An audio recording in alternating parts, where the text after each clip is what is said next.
getting right home from work and trying to record immediately. You got a car, and that's good. How's work? What's going on? It's it's Trends? good. You got trends? Good. Yeah, the trend. I think I even said it maybe an episode or a couple episodes ago. Like the trend is generally upward. There are more people accessing the charitable food network and emergency food network, maybe. Than we're at. Like, well, I don't want to panic people, and I think I actually have that ability because when I talk to neighbors in public, I gotta be careful about what I say. So we're generally trending upward. We're seeing more people that we, at least I would say, traditionally wouldn't see. People who might drive newer, nicer vehicles, larger household, like families with larger numbers of people in their family. Yep. Seniors who, maybe had a very comfortable retirement are now We're seeing a lot of asking seniors questions on Thursday. A lot of seniors. Yeah. So, in effort to tamper things down, it's not like the shutdown levels, like the September shutdown last year levels. That was like bananas. That was up there. Right. I don't know how long it would take to get back to that, but if the trend's upward like that, I think it would be that way. I mean, just looking, okay, this is anecdotal, so, going all Ronald Reagan here, but There you go. I'm at Market Basket today, and I'm like, I think I'll buy like a piece of beef, and I'm like, fuck that. I'm like, looked at it, and again, I like to eat steak, and I look at the steak, and I'm like, fuck that. It's just not worth it. And then then I'm in a mood, and it's like, so I'm not even buying pork. It's like, fuck you, pork. It's like, because when we first moved up here, I could get pork for 99 cents a pound because it's a massive, industry that is kind of gross with their toxic swine waste lagoons and all that stuff. But cheap pork was like a big deal, and now pork is like $3.99 a pound for a pork shoulder. I'm like, screw you. Yeah, and that's actually a good deal because I like pork more than beef, and I think that's where we're headed. But there has to be more food insecurity than there was, just because the price of everything has gone up. But we just realized that at the church where we do, the food outreach, we do a breakfast on Monday, and we do a sit-down meal and a drive-through on Thursday. And we just realized that we haven't been collecting data, which is unfortunate. This is what I do. That's my whole job. I know, but no one should be engaged in any sort of social service outreach without collecting data so you can figure out what your impact is. And then when you and I have these conversations or other people and say, how's it going? And you can actually report meaningfully on trends because you're collecting data. So we just realized that's something that we need to do. But one of the things I noticed, a lot of people coming through the drive-through, they're like normal people. It's not like, a guy on a bike who, just rode in from, the Newington Woods and a lot of the guys who are outside now, there's a bunch of them, and a lot of them are known to us. We know their names, we know who they are. Right. But there's a lot of people, there's a lot of seniors that just know where all the food is. Yeah. And that's what they do. Because they're on fixed incomes, I guess. And they know where all the meals are, and they go. And some guys come by. He's driving an SUV. He's driving a BMW. It's not brand new, and looks like he's a retired, I don't know, insurance adjuster, and he's picking up like 5-bag lunches. Yeah, I don't want to. I'm gonna have to paint a picture that's a little tough, a little crass, but this really is the truth. The price of gas has a nearly direct correlation with access to the emergency food network. Transportation and shipping things and driving are such a deeply, deeply ingrained part of everything that we do that when companies look to cut back hours, when companies look to trim you from 35 to 30 or 35 to 32, drivers, delivery drivers and such are usually the first to go or to feel the impact. One of the things that I'm gonna touch on a little politics here. The Bureau of Labor Statistics has no clue what's going on anymore. They are completely in the dark. Right, that's a Apparently, little extreme. That's a little extreme. apparently, they send a survey out to businesses, and the That's businesses true. very rarely respond now. And when they respond, the quality of the data they get, they estimate, is pretty poor. Now, here's why, or here's one of the things. The Bureau of Labor Statistics does these revisions to their numbers every month, I believe. And every month they revise them down further and further and further at a like increasingly disparaging scale. One of the reasons that unemployment hasn't gone absolutely bonkers is because of Uber, DoorDash, Grubhub, all those like gig work jobs.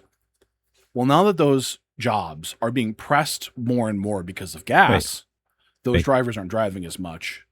They aren't. And, I don't know if you think, tell me if you think it's true. My hypothesis is that the gig guys are the last ones to increase what they'll need in order to do the gig. Because sometimes people are so hard pressed for cash that they can't really do a meaningful analysis of whether, whether what they're doing makes economic sense. And sometimes they're doing something that doesn't make economic sense. So they're paying for the gas, and then they're just, driving and delivering. And then at the end of the month, when they add it all up, they're going to say we're being exploited because they probably are. These are people who need cash. Yeah, one of the sorry, I thought you're done. Oh, go ahead. One of the really apparent trends is when those to touch on your point, there people who do that full time, who are doing DoorDash, Uber Eats, all that stuff. You're like panic treading water. That's why you need the cash immediately. They're doing the gig work to try to try to pick up $150 in a night. They're hoping that something else is going to come along, right? Yeah. They're trying to bridge a gap. They're trying to make rent. They're something's come up. The car broke, right? Yeah. I need something, and they can do it. So that is the situation for millions of people. The thing about getting a job with Uber or a job with Lyft and DoorDash and such is that those companies report those drivers as jobs, and it's unfortunate that a lot of the workers are semi/mixed documentation. Oh yeah, dude. If you deliver for more than like three hours, because they're contract employees, and that's still from a BLS standpoint, that still counts as an employee. I didn't know that. Yes, and there are so many of them that doesn't make sense. The companies to report that they have a lot of workers and they're making a lot of money and they're having a lot of service numbers, they will do anything to make sure those employees count as counted employees. It makes their stock look good. It makes their valuation look good. It makes their business look good. Because guess what? It's not reasonable in any time in human history for you, a regular layman, me, a regular layman, anyone listening, a regular person, to get a $15 Chipotle burrito delivered by a private chauffeur to your home. It is not reasonable. I know, but people do it. People do it. Yeah. Oh yeah, they do it. Hey, I've done it. I've done it dozens, if not hundreds of times in my life. So many of my friends, me, almost everyone I know has gotten DoorDash. It's a thing. I saw a reference to this on one of my favorite TV shows from Australia. It's called Fisk. Mm-hmm. It's a tiny little Australian show about a tiny law firm. Mm-hmm. And yeah, there's a guy there, and he's the receptionist. And rather than walking across the street to get the dumplings, they actually have a service called a Fiverr. You can you go. It's an app. I've put myself on Fiverr. I didn't know Fiverr was a real thing. I thought it was a joke from this show. So the guy will go and pick up his dumplings and bring them to you for a Fiverr. So he's paying on a per pound basis for his sustenance, massively. Oh yeah, massively more. Absolutely. And he's doing it. So I guess that aligns with people paying more for rent, paying more for food, and that's it. Because there's nothing else left. Well, gas. Yeah. One of the really harmful pieces in the food world is the price of fast food and eating out has obviously exploded, completely Dining out out of is control. it's ridiculous. Hey, I'm a young guy. I go on dates. I've been going on dates a little bit the last few months. You going on dates? Dude, my average date is like $150. Like with All in. people? Yes. Does that include lube with or a just the woman. food? With That include the whole night. everything. End to end, about 100, Wow. 120 to $150. My cheapest date was like 80. And that like the $80 a date felt pretty cheap too. But it was actually the best of them, I'll be super honest. Well, but like okay, good. That it I makes hear more about that, son. It makes so with the fast food in particular, I have maybe a little extra insight into this space because I people talk to me a lot about this space and how their trend and their patterns, but the like McDonald's is printing money, Burger King's printing McDonald's money, is fucking ridiculous. I used to printing money. McDonald's, it's a weakness that I have, but it used to be when I worked more. Every time I did a driving road trip, I would go to get my Mickey D. So I do that now, and it's like, what? How did I just spend like $15 at McDonald's? Are you fucking kidding me, dude? Two McDoubles and a drink's $15. It's not a good value. It's a terrible value. It's a terrible value. Why are they printing money like crazy? It seems to be that there is such deeply ingrained like food sourcing patterns relying on fast food that even people who can barely afford groceries still buy themselves huge volumes of fast food because it has become part of their like dietary cycle. I totally get that. And I know, Keegan, I know that's what I would do. Oh yeah. It's easy. You got so much other shit going on in your life. What are you working? 2 jobs. You got to pick up whatever you got to do, and it's like fast food. The kids are going to be happy. Yep. You don't have to plan, but you're paying for it. It doesn't feel like you are, but you are, and it's shitty food. It tastes great.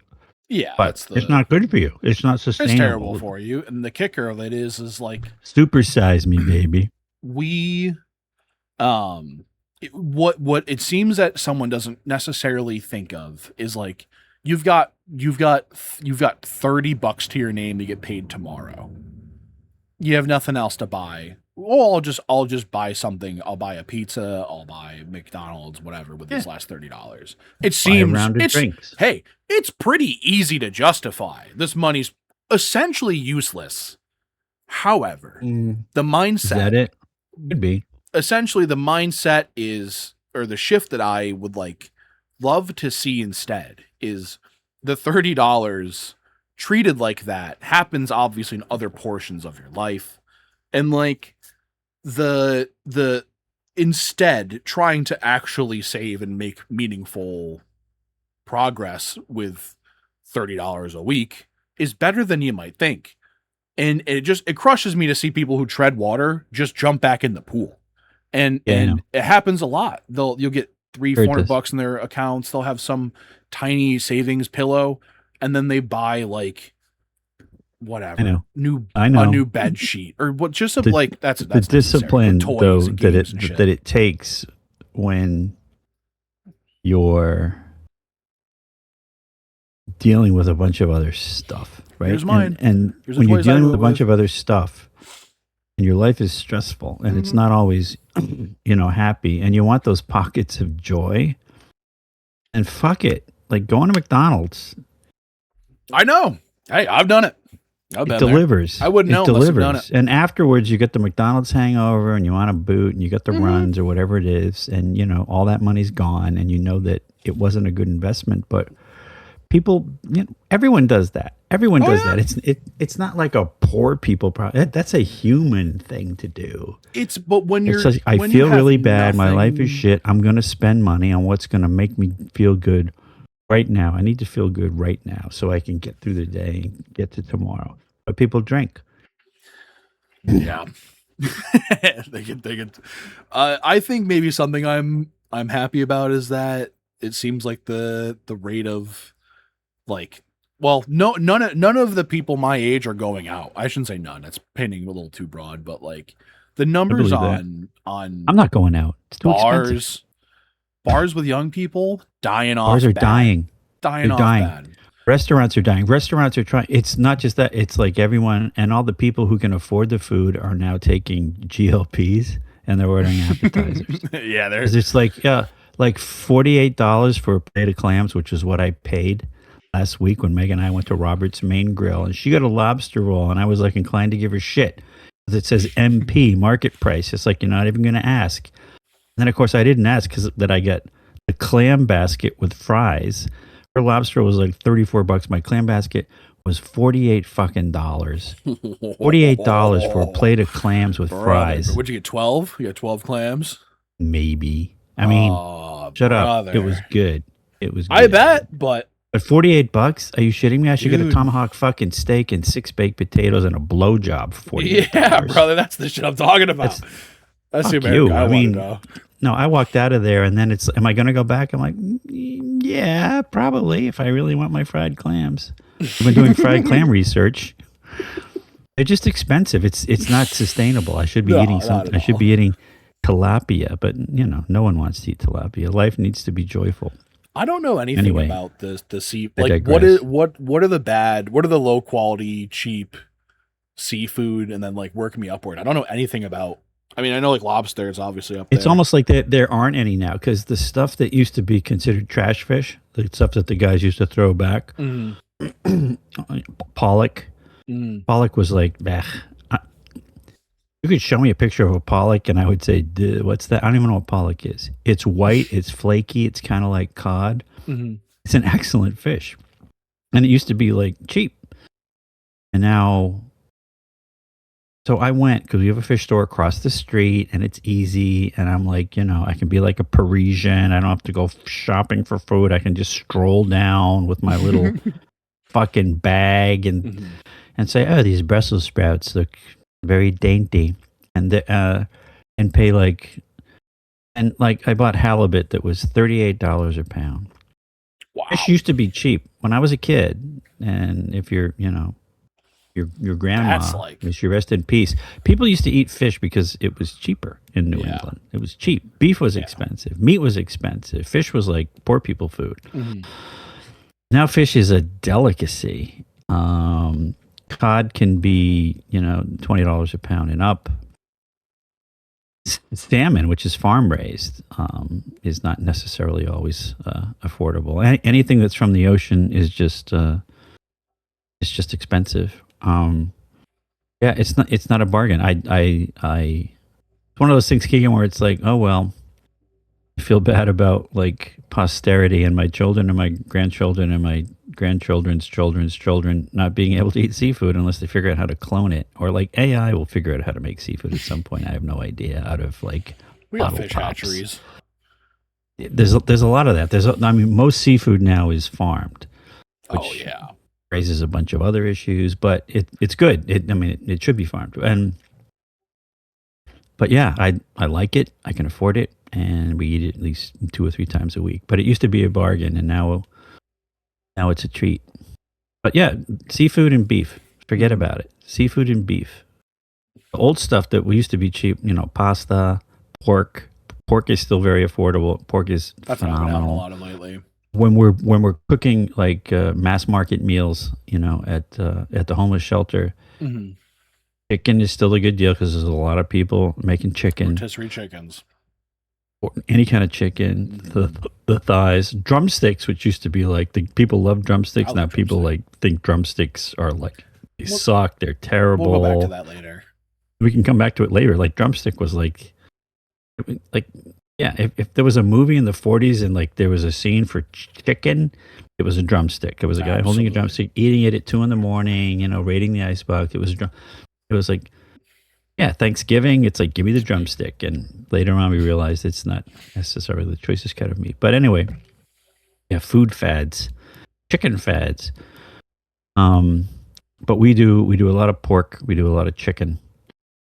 We do a lot of carbs. Pasta is still a decent on the value. Big time still.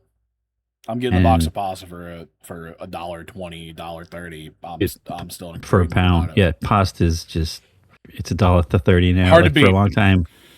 For a long time, like the lost leader in a lot of grocery stores was store brand pasta, 99 cents for the 16-ounce box. So maybe at Market Basket every once in a while you can get a 99-cent box of pasta. But pasta's it's calories. It tastes great. It's very satisfying. It is like it's got authenticity. It's real food, and people have been eating it for forever. Easy to work with. Cheaper than vegetables. What's that? It's easy to work with. It's easy to do stuff too. You know, you can just start looking It is in a the cabinets framework for stuff. upon which you can build a culinary masterwork, and you can put anything on it. You can put a fried egg on it in the morning, and some sriracha, and you can I love pasta. It is a lot of highly concentrated carbs, though. So but not always the best, but in moderation. So we've been eating whole wheat pasta now for years and years and years and years and years. Oh, I suck at it. Which is better than getting shot in the head. It's still pasta. Remember what Woody Allen said about pizza? He said pizza is just like sex. Yeah. Even the worst one I had was like right there. Pasta's kind of the same way. Whole wheat. The great thing about like transitioning to a whole wheat pizza to the extent that we've reduced our pasta intake, that's like our default is whole wheat, and it's pretty good. And then every once in a while, like on the holidays, it's like you spurge and you get the semolina 100% in Italy. That's like so finely ground that as soon as you look at it, your blood sugar spikes like 50 points, and it's like and you eat that and you just get into like a food coma, and it's just the best thing in the world. I love pasta. I love bread. I like bread. Love pizza. I'll always love pizza till I die. Whoever thought of that just should be in heaven should be the Father, Son, the Holy Ghost, and the guy who invented pizza should be the Holy Trinity is 3. How much is 4? The 4 horsemen of the of heaven. The four. I'm lost. So I love chicken wings, but dude, I've gotten to shit my whole life for liking the drumstick, and the actual drumstick. I'm not talking about the drumette, which is the drum-like looking portion of the wing. Well, that's what I'm talking about in the with chicken wing, with regular small chicken wings. Yeah, that's the best part of the wing, the drumette. Yeah, I get shit for liking that part, and I've always stood on business that I think it's way better than the fucking flats. Those flats suck. You need to you need to show those people the back of your ass. And just move on. Those are people of low quality. Yeah.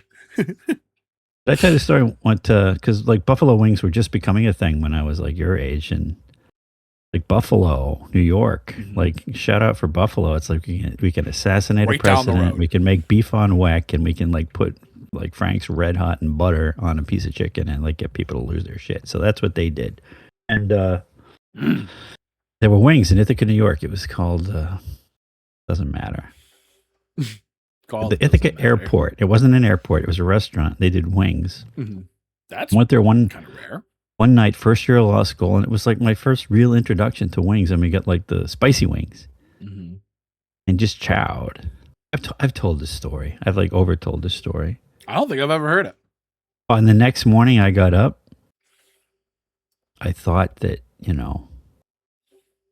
I really thought that like, I needed to call the hospital. I thought that maybe I'd passed out and I'd been like, gangbanged anally in the parking lot by a bunch of guys. Yeah. It was like, it was excruciating pain.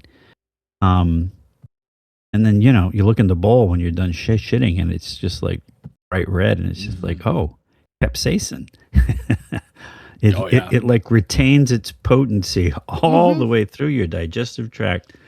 Like it delivers at the front end, it delivers at the back end. God only knows what it's doing in the middle. Like they should put a camera down there to look at your stomach lining after you eat those spicy wings. An endoscopy.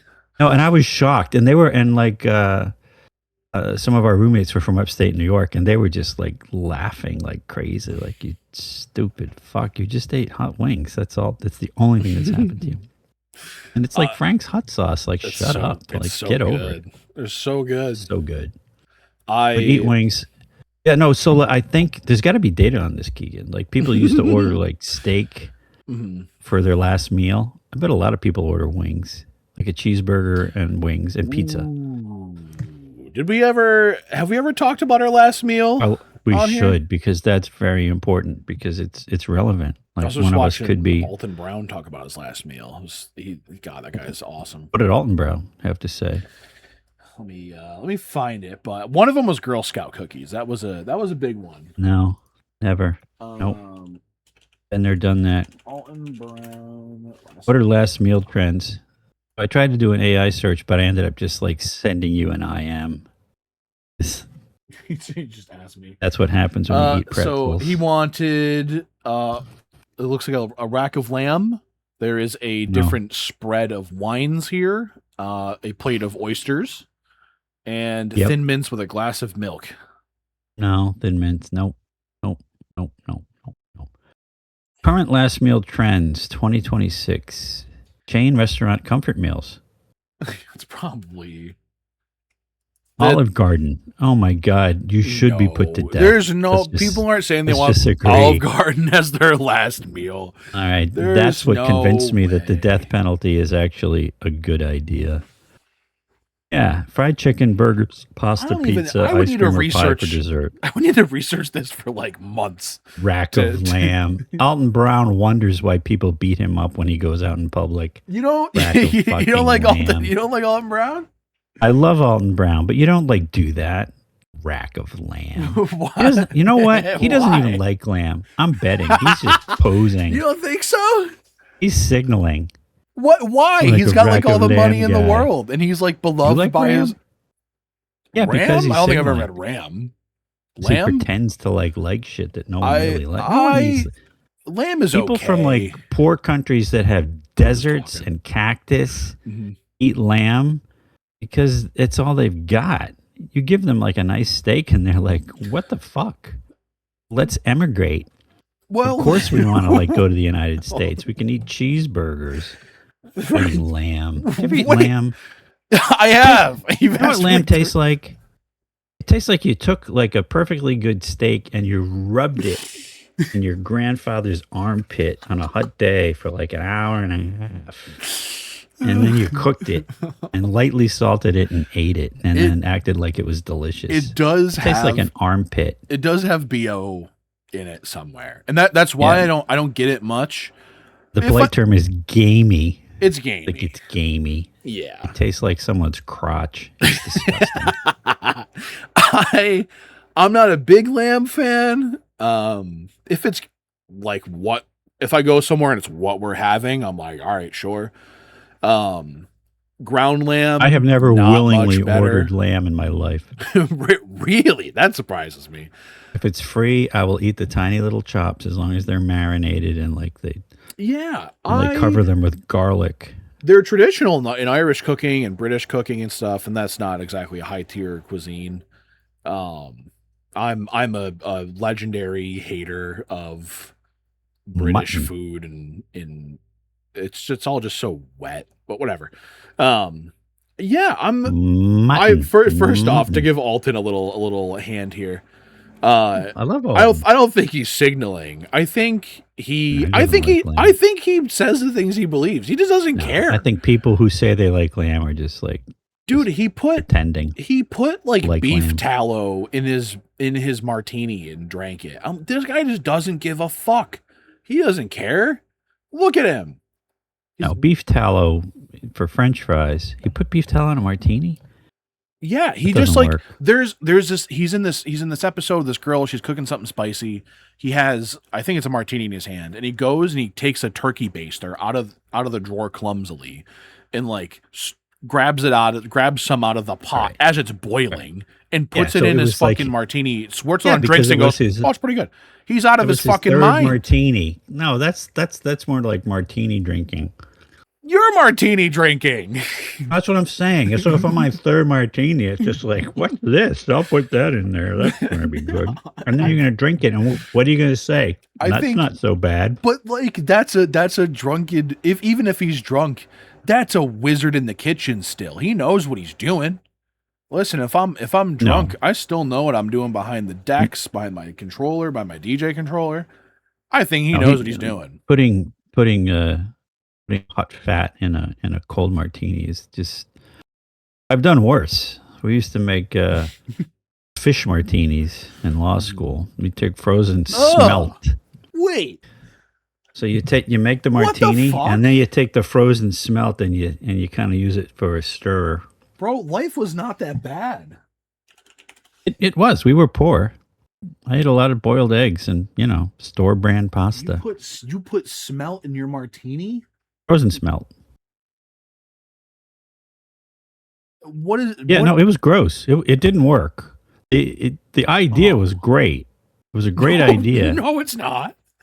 No, it was like an Alton Brown thing. It was probably my second martini. Like, hey, put a smelt in there. Like we took a picture. It was like the fish martini.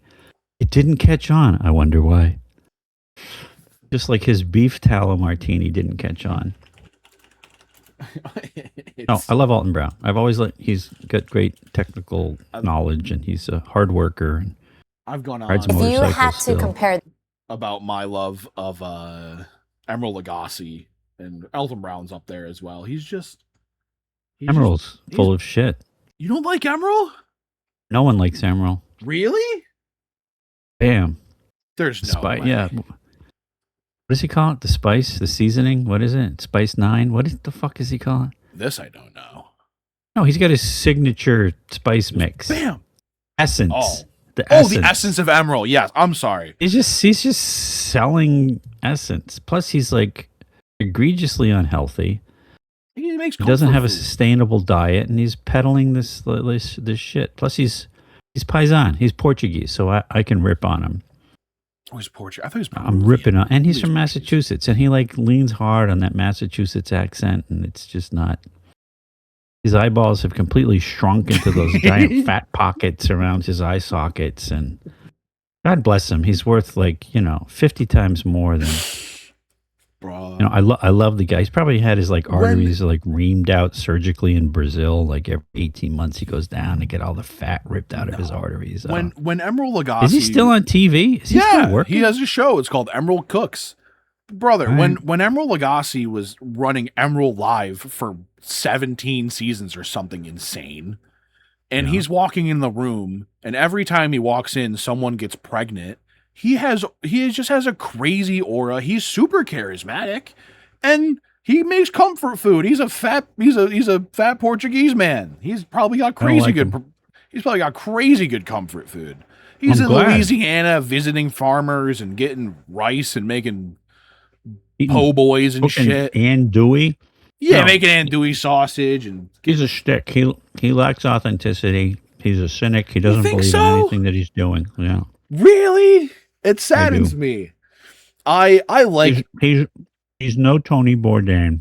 No, I was just what I was gonna say. I was like, I think it's a tough comparison to Andrew Zimmern or Anthony Bourdain, because Emerald, Emerald obviously was a TV personality that was meant for safer television, maybe. He's a Rachel Ray for fat middle-aged Portuguese guys. That's all he is. You're nearby. I used to love Rachel Ray. But I also, did. I think in the same way, and I am as well, it's easy to also point out the Anthony Bourdain fan in the room, because you just radiate a red rash of I know better than you. It's almost always visible, No, that was his shtick. He was the smart, he was Yeah. the cynical dude. He was the insider. He didn't take any of this seriously. and yet Absolutely. he loved food. He loved getting fucked up. He smoked until whatever. No, I love Tony Bourdain. Totally love him. Didn't live a healthy life. He could have had more healthy relationships with people. But I'm very impressed with what he did with his life. It's impressive. I would love to see you be subjected to the same places and stories and things, and just watch, see what you would do. If we go to Colombia, and shop you around the favelas, markets, and get a bunch of crazy good food, and then someone puts a bag over your head and then shows you to a small dump truck full of cocaine, and they just show it to you, and then they just walk away. It's like that guy. That guy had something insane going on around him all the time.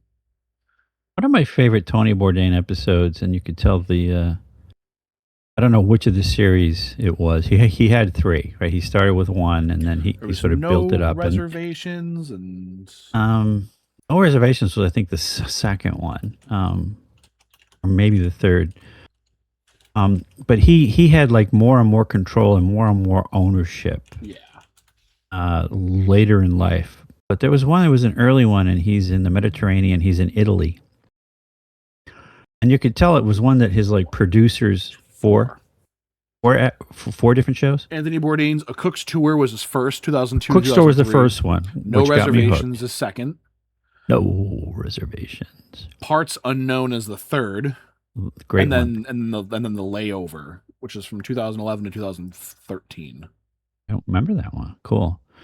But it's like where he sort of rips the facade away from the whole genre, because he's like, they're going and he's supposed to meet with this guy who runs a restaurant, and they first serve fresh seafood, and he says, oh, let's go diving for like fresh seafood and octopus.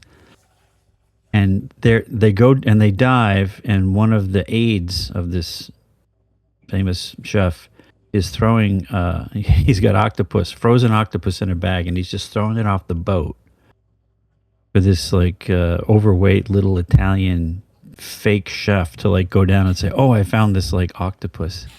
And Tony Bourdain was having none of it. Wow. And he was just ripping this guy on this episode. It was revealing, because he was saying, you know what, a lot of this is just bullshit. Mm-hmm. You know, getting all it's just fucking food. Like, you eat it and then you flush it down the toilet the next day. It's just like, it's not, you know, we're not saving lives here. And this guy, it's just like it's fake. And we're acting like it's like there's some hidden reality here, and there's this beautiful gem, and you got to come, and it's authentic, like the authenticity, and it's just like it's frozen octopus from Turkey that the guy is pretending to fish. I love that about him, and yet he still saw, you know, the value in enjoying that fake octopus meal in that restaurant on that day with those people. It's like he was part of it, but he still, you know, bought into the myth, which, you know, and most of food stuff, it's we tell stories about food. It's just calories that keep us going, and yet our addiction to food, it's like it's got to be right up there with sex and sports, right? It's just like, oh yeah, you know, it's people talking like the best pizza and like arguing about shit like that. It's just like, it's pizza. The best burger. It's just like, it's a burger. Everyone makes it pretty much the same way. They really do. Pasta's pasta. You can hand roll it, but it's like the difference between, Keegan, it's like arguing about the best president of the United States. How many presidents have we had? Some of them have been shit, but it's just like 40, people used to argue like 45. You know, who was the 13th president? Millard Fillmore. Millard Fillmore. Like, he sounds like an ice cream dessert. I'll have a double Millard Fillmore with extra caramel sauce. And people would like make fun of him because he was the worst president ever. And I'm like saying, well, yeah, but he was like, you know, president. It's just like arguing about Major League Baseball players. Like, some guy's a fucking loser because he made it to the bigs and only batted .204 and played like 6 seasons. And it's just like, he made it to the bigs. You know how many people actually made it to the big leagues who like want to get there? It's like, he's a success. He could be selling life insurance now, and he's a fucking success. The impressiveness threshold falls off really hard there. You know, you make it past high school ball. People are like, all right, you know, is he going to make it to college? You get to college. Oh, is he going to make it to the pros? Makes it to the pros. Is he going to be an all-star? Guess not. It's a Like tough. going to an NBA game, sitting courtside and screaming at some guy who's like 52 times the athlete I will ever be, who is probably more accomplished in his chosen field than I will ever be in mine. Like statistically. And like, oh, you suck. You suck. Oh, I fucking hate. And like everyone's screaming at him. And it's like, that's ridiculous. To round it back to Bourdain. Yeah, let's bring it back to Bourdain. I don't quite idolize the work that he did. I think it's really good, but a lot of people like praise the skies about him. I think he came around. I think he was a little early to the things on TV don't all have to be like good, like produced positive, like happy smile moments. Because now, like a lot of our movies and TV are maybe a little darker. He was like the first melody written in minor in a gigantic major meta. And when we look at a lot of our, TV personalities and shit now, it is so much more, middle of the road, Batman-y, anti-hero kind of people.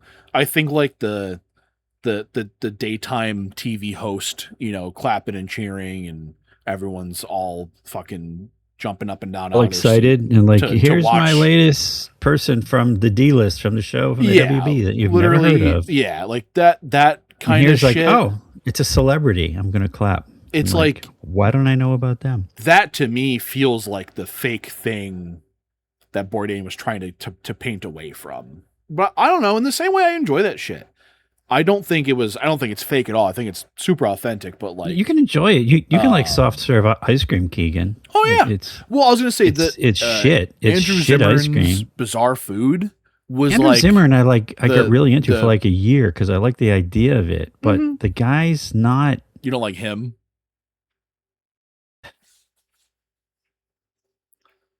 He's not as the thing about Bourdain that makes him, to me, like head and shoulders above everyone else, is he was authentic. He was true to himself. He knew that Anthony Bourdain being himself was something that people would buy into, and so he marketed it himself, and he did that intentionally.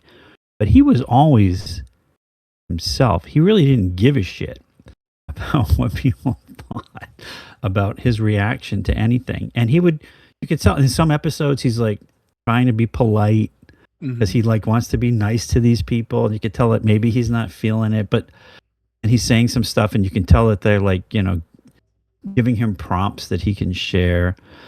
But he wrote most of his own stuff. He knew how to write. He was a writer. That's how he got famous in the first place. Kitchen Confidential, which if you've never read it, you got to read it. It's brilliant. I have. Kitchen Confidential. It's an easy read. It's a quick read. It's brilliant. And so, yeah, Andrew Zimmern, I like the idea of like, oh, a guy's out there and he's bald, he's kind of fat, and he's eating weird shit, but he's still like playing for the camera and just like, ooh, this is weird. And, he's likable. Andrew's very likable. I like that about him, but I stopped watching him a long time ago because he didn't have anything. I didn't connect with him. I connect more with Stanley Tucci now, even though he's got nothing to do with food. The way he engages with people about these different things, and the way he's like authentically Stanley Tucci every single time. I like. And the other guy, did you ever watch Everybody Loves Raymond? Yeah. Yes. So the guy who was the producer of that show, Remind me.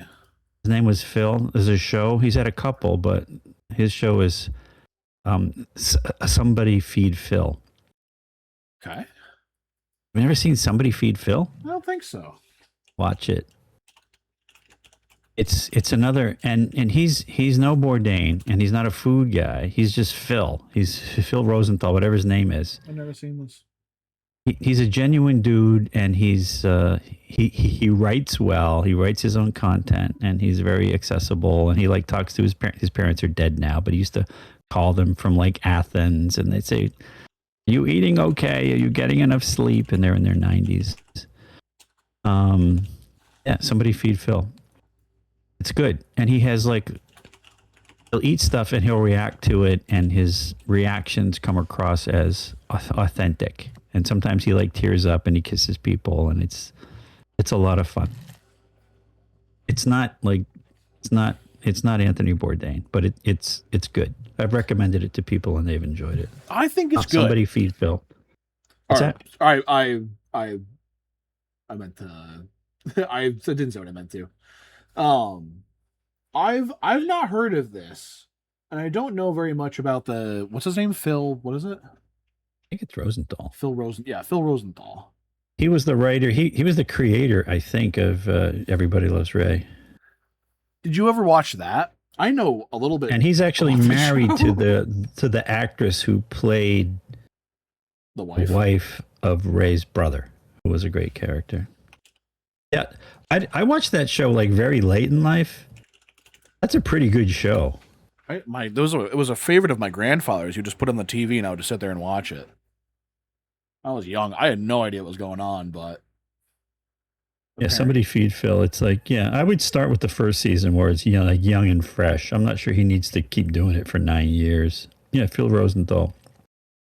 He's authentic. It's always him. He's a personality, and he's doing it because he can. And he's at that stage in his life. He's successful, and he's just really enjoying traveling the world, meeting new people, eating food, and he gives you honest reactions. And he's humorous and he's intelligent. So that's always a good take. But yeah, no, if you want to see, if you're ever going to get married, if you stop going on these $89 dates or these $147 dates or the $262 chicken drumette dates or whatever. The episode where Ray's brother is getting married it's just the all-time gold standard for how to navigate the whole wedding process as a as a groom. It's just brilliant. So anyway, I've recommended that to people who are getting married. I'll have to watch. Continue to do so. Yeah, if I ever get out of the dating pool, in a positive manner. Nothing wrong with the dating pool. Have fun, enjoy yourself. Oh yeah. It's not like it goes badly. I'll say I oftentimes turn down a second date. I think I'm a little picky. But I would on the apps. How does it work now? Because we used to meet people through friends. It's a mess, and whatever. Bro. It's bad. It's all on the apps, though, right? Yeah. So for the most part, the only reason I know that is because it was a clue in a crossword puzzle. I learned so much about popular culture from doing crosswords. It's the only thing that's keeping me topically relevant. Do you do the other dailies? Well, I'll talk about my days. So I do them all. Yeah. I have a pretty big social circle. I'm a pretty social guy. I see a lot of people every day. I have a bunch of friends that I hang out with. Exposed. You get exposure. Yeah, I get exposure, and nice. I find like the references and the mutual friends that I have with if I just have a friend who has a pretty girl in their life, and I'm like, hey, who's that? Like that tends to go way better than the apps. The apps are like passive investing. I just thought I had this impression that like the apps is what everyone did now because that was the technology that worked. Like that was what allowed people to actually meet with each other and connect. Hey, take a look at there you go. My cat's asshole. Put the anus on. Yeah, he's just not. He's not ready for prime time. I think the apps have like a feast or famine problem, maybe, where like the hottest people are getting all of the matches, all the play. But apparently, it's not true. There's been a bunch of studies. There's a bunch of it makes modern myth around it. But the apps say it's not powerful. it should work. It's an efficient way to meet a person that you're going to be compatible with, I would think. It's by the numbers, it should be incredibly successful, but it seems like the success rate is pretty bad. Most people do not. I don't know. I shouldn't say most. It's painting with too broad a stroke, but of all the people I know, very, very few of them have found a relationship, period, on the apps, let alone anything that evolved into. Are they trying to find relationships, or are they just looking for hookups? So the apps have kind of different intentions, it seems, or maybe different like trends. Tinder is pretty hookup culture, it seems.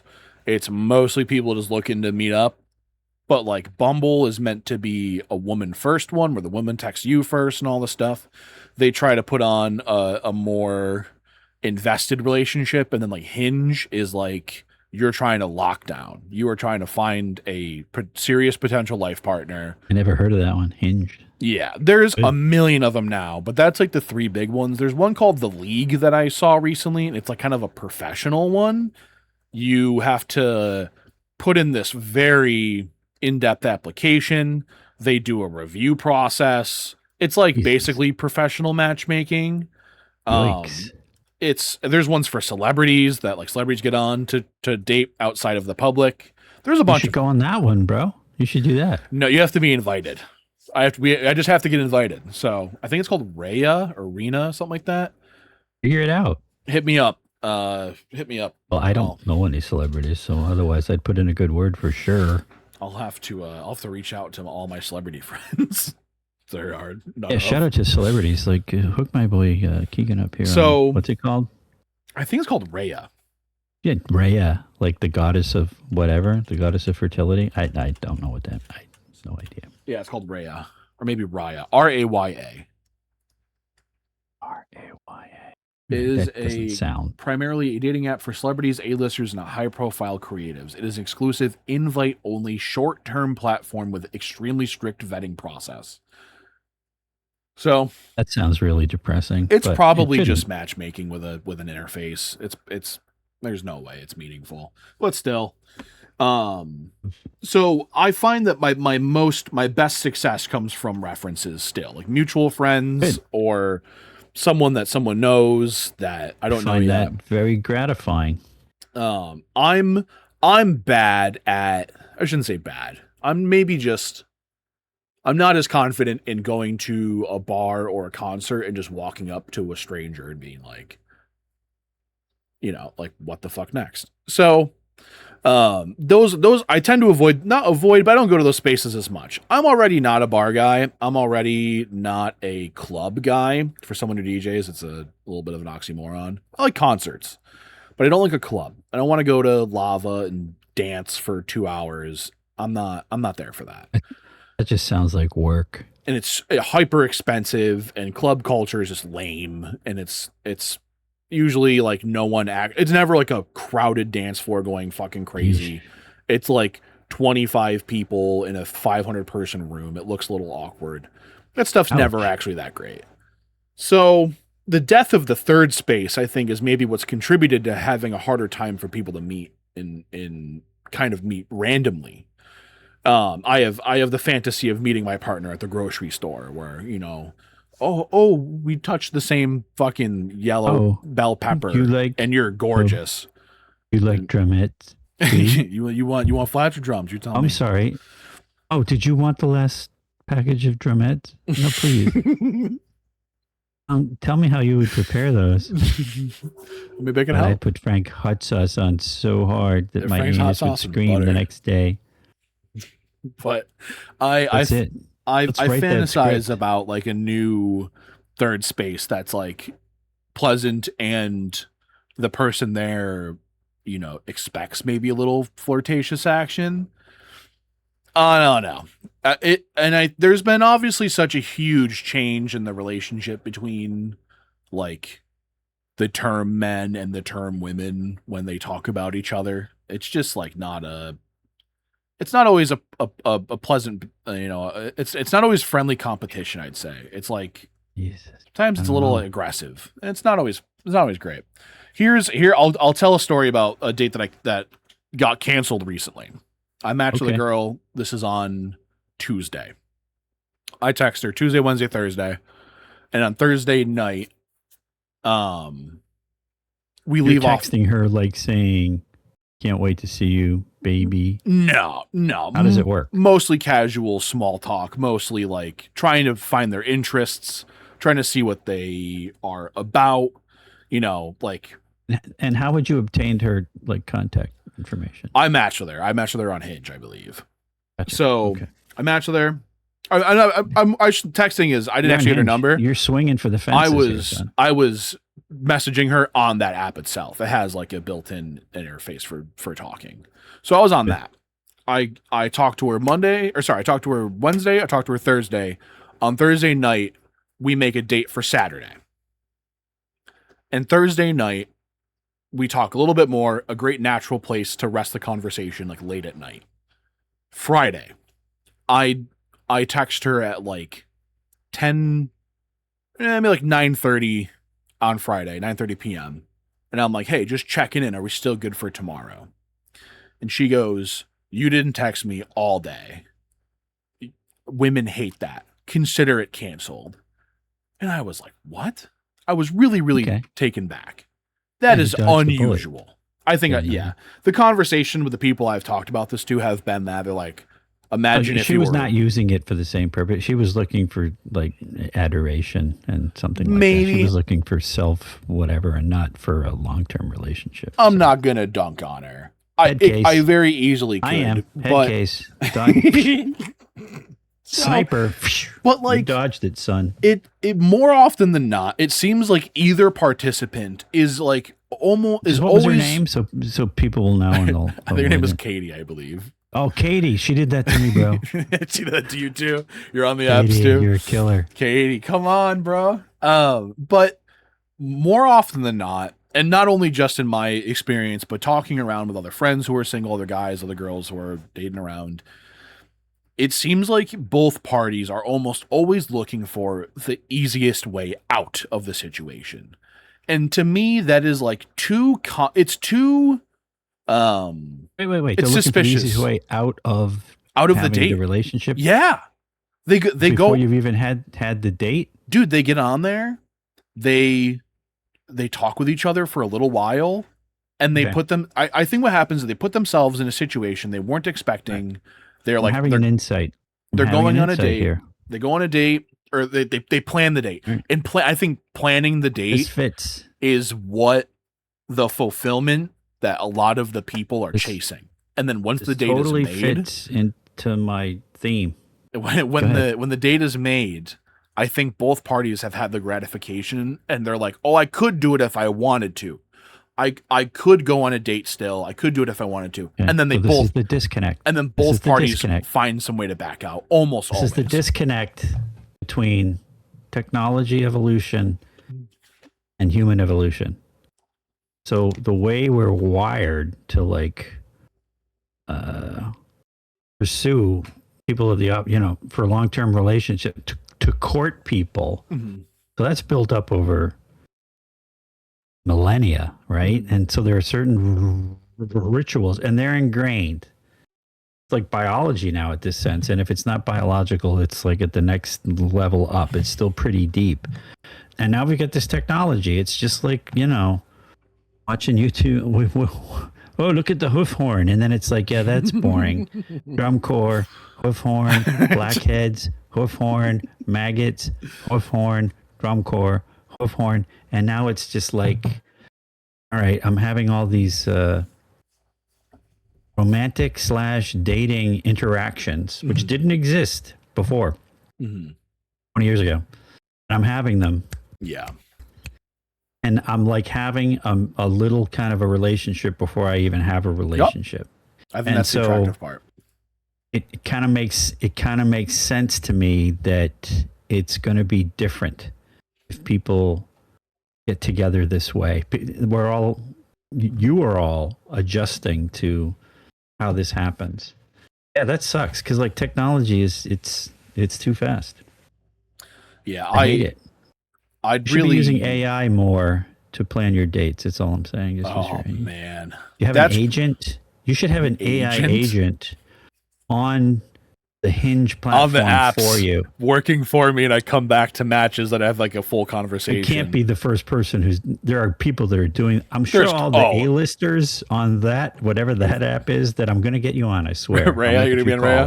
All right, Rhea. let's make some calls. They're not on it. They have their agents. Mm. Their AI agents have agents that are on that platform trying to work it. It's just like multiple layers of like. We don't even know who we are anymore. We're our AI. We're not our AI. Do you even like pizza? I don't know. I need to check that. If she doesn't like pizza, it's probably not. Let me ask Copilot right now. I'm going to type it in. Do Copilot like pizza?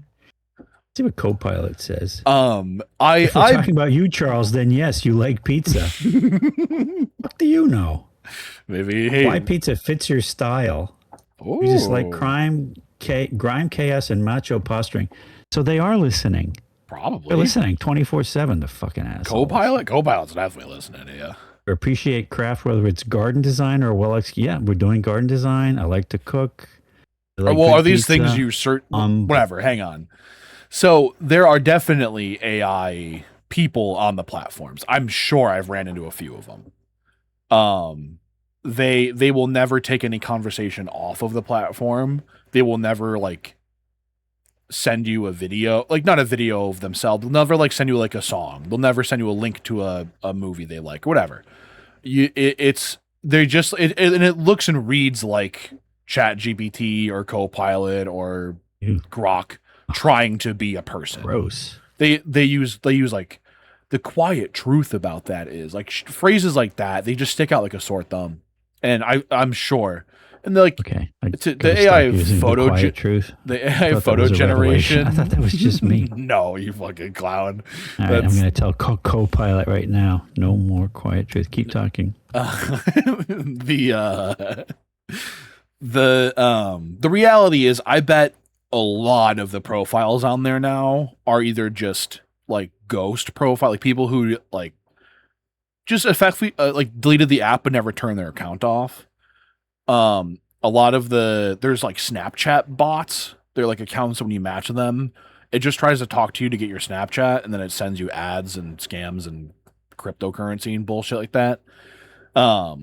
It's not even a great place when you are like when you're just trying to find a partner. It's not a great experience either. It's full of just shit. You're just sifting through fake, dead, or not even going to remotely match with you profiles. And then you get the occasional human, and out of those, you only get like 5 to look through before you're out of swipes.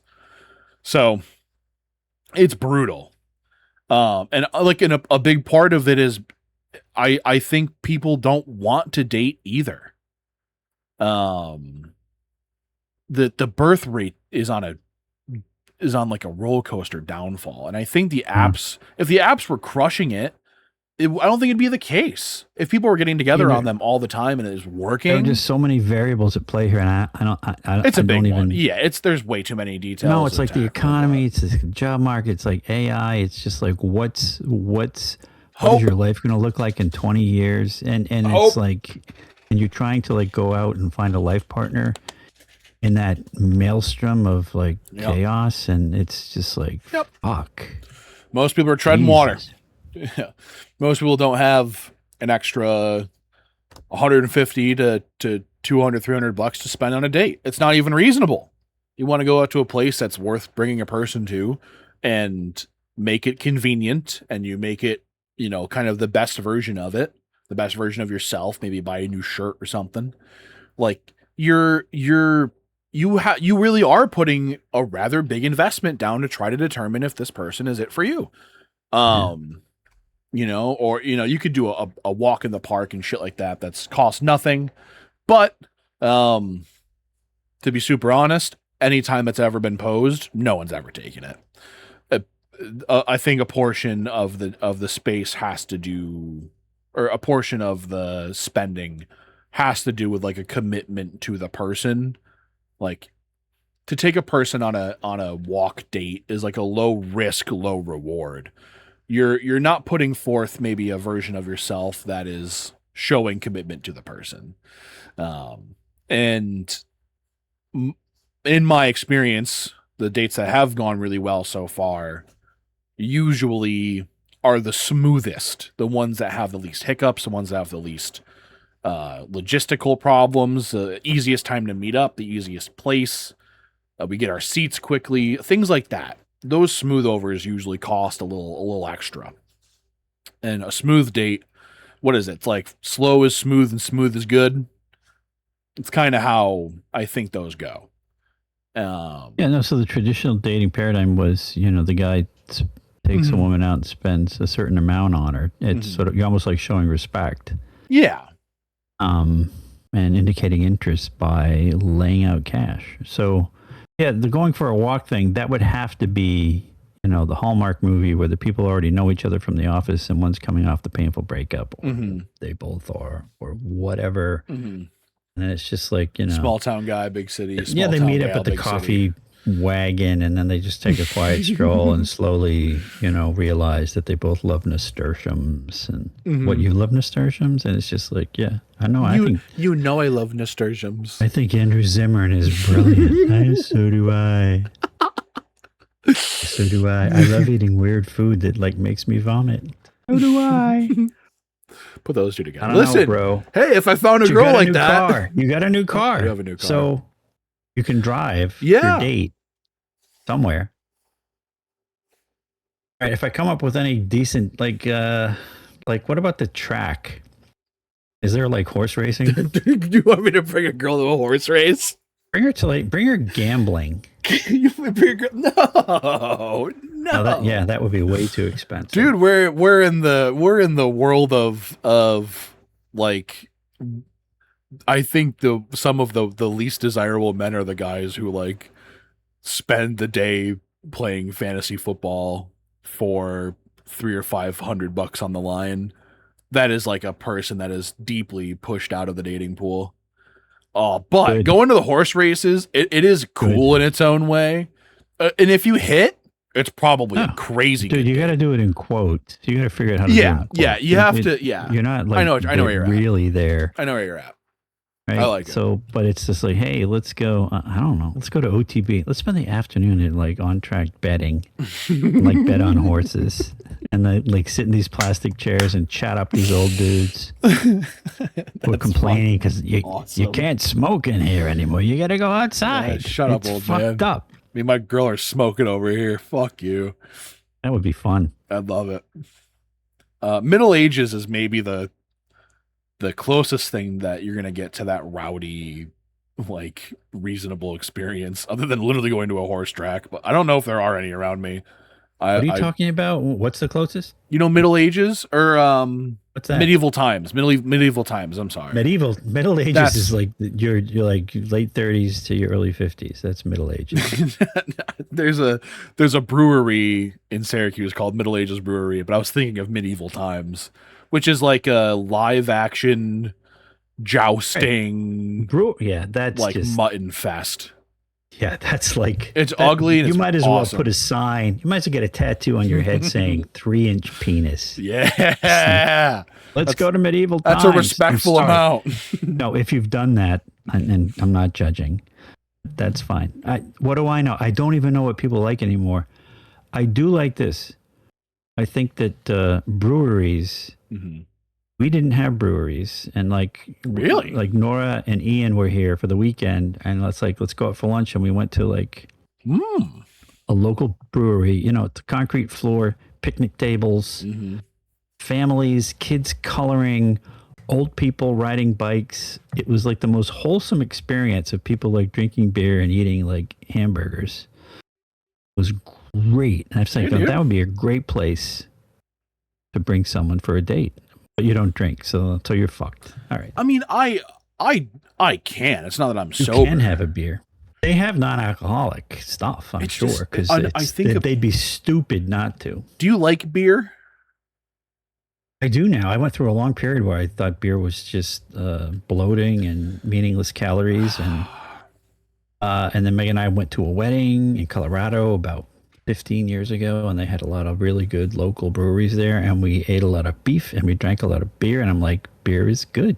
They've gotten really good at making beer, which they probably always had been, like in Germany or Austria. But it's like, yeah, I will meet friends for lunch now at a local brewery. For work, people who are on my nonprofit boards, just like, let's meet up at the brewery. Have a small, they're like 8-10 ounce glass beers now. They're like, it's like you have one, you have a sandwich, maybe you have two, that's it. And then you're done. And yeah, I like beer. And I'm glad I like beer. It's like, I thought beer was kind of stupid. And now it's like, wow, I enjoy it. I enjoy it as much as wine. It's cool. We have breweries, but this really is wine country. Like, we have so many wineries up here. There's wineries everywhere, bro. Yeah, but like Finger Lakes wine, bro. I know. It's so, and like, that's something I've not taken advantage of. But I should bring some friends and go on like a bunch of wine flights and just try a bunch of shit out and see what I think. We did that in law school because we were right up there in Ithaca, and it was, and I'm sure it's much better now. The quality of the wines is much better. People are getting better at winemaking. They're understanding what grapes are good for where we are and what kind of wines we should make from those grapes. There was a lot of really bad wine. I believe I said it on here already about Madeline's wedding with the wine. I like looked up the wine that you guys had. All 4 of them, I believe. And the things that were served were all like good pairings for them. And I was like, oh, wow, wine is not just the liquid. Obviously it's the experience, but I want to indulge in like the experty, nose turned upward wine experience. Well, and anytime like something like that attracts a lot more people to it who like get enthused about it and just want to make the best product that they can, and they have preferences and tastes, and not everyone has to agree on the same stuff, but there's just so much good wine out there now. It's like, I wonder where the bad wine goes. They must send it to like Iran. It's like it's going somewhere. It's stuck in the fucking Strait of Hormuz trying to get in. Wine. And again, when we went to Paris, which is my favorite place in the world, but you can go to Paris, you can go to any corner grocery store and get a bottle of wine for like €5.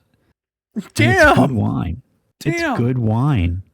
Their wine is like affordable and it's good. It's only when you try to import it here and pay those massive duties on it. Fuck you, Trump. I was when I lived downtown with my ex for a little while, there was a winery that was that was attached to our apartment building, basically. Nice. And we would go down there. Yeah, but the thing is, it wasn't fucking €5 for a good bottle of wine. I'm paying like $22 to each of us to get like a Riesling that's reasonable. Yep. And then wine's not. Yeah, if you go to a restaurant and order wine, that's where they make the money on wine. So it's like, if you can figure out a way to go to restaurants and just drink, water, that's the way to do restaurants now. That's me now, if you want to save lemonade. Big lemonade boy. Alcohol is just the markups on alcohol in restaurants is ridiculous. But we live in a great time for wine. We live in a great time for beer. Just don't do too much of it. Enjoy it in moderation, and it's not bad. I'm a weed boy, but there's not like indulgent or extravagant weed experiences. I'm not going to begrudge you your weed. Like, people like do weed now. It's just like it's part of the background music. Well, like I would love to see like I don't know, give me a restaurant that specializes in weed. Like you can make if you incorporate that butter. Butter's the big one. Weed butter. Yeah, you put in anything. You can make weed chicken Alfredo. I wouldn't get out of there. I would be like, that's what I mean, bro. Why is there not a restaurant making weed fucking chicken Alfredo and mashed potatoes and fucking French fries? Like, come on, what are we doing? That to me, that replaces a bar for me overnight. Okay, but I would never make it home. I would have to like. Oh no, you got to sit in the weed bar for an hour and a half. It's okay. The people enjoy your weed, people. Yeah, but why it's great stuff. Why do bars have parking lots? Nice and clean. What's that? Why do bars have parking lots? I know. They shouldn't. I love the question. Yeah, they shouldn't. It's just, yeah, it. People haven't figured that one out. I mean, they have, but it's just it's an ugly question. Asks any bar, dark question. Any bar that would give you like that third cocktail. Yeah, that's a bad place to be. Do that, and they will. They'll just keep. It's ridiculous. All right, well, why don't we call ourselves there? Good stuff. I call myself there. Fantastic. I'm gonna get to editing. I hope you all enjoyed. I got high, and get this one online, son. I got to share this. I know. I'm sorry. The last one, I screwed up the audio on the last one, but I did a test recording beforehand, and it sounds. You were good. 2 behind. I thought we did 2. I thought there were a couple that I haven't seen yet. So whatever. All right. I don't. You did them all. All content is good content. Later, everyone watching. I hope you have a good day. Bye.